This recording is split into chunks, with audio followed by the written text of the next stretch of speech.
Perfect for suhoor before fasting. I think this will be a really, really good suhoor recipe. So all here.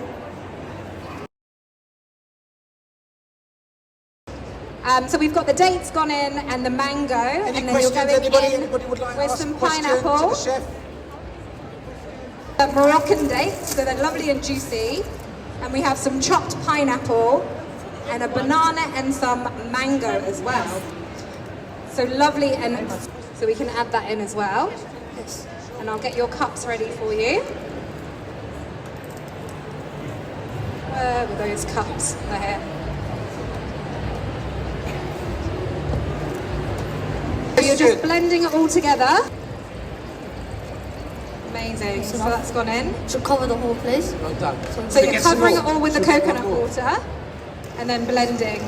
That colour looks gorgeous already.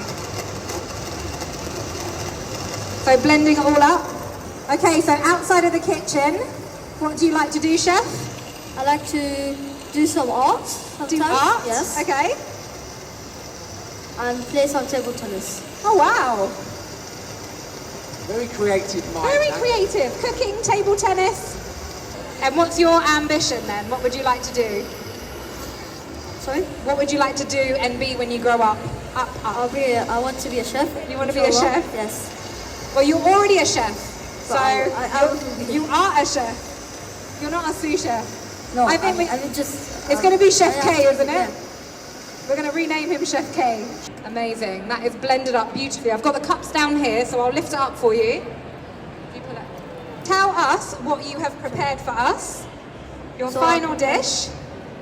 The banana, which makes you full for a day. Yeah. And maxi mashed up. And the mango and the pineapple just for refresh. So this is suhoor. This is perfect, yeah? So for your Ramadan idea, this is a perfect suhoor recipe.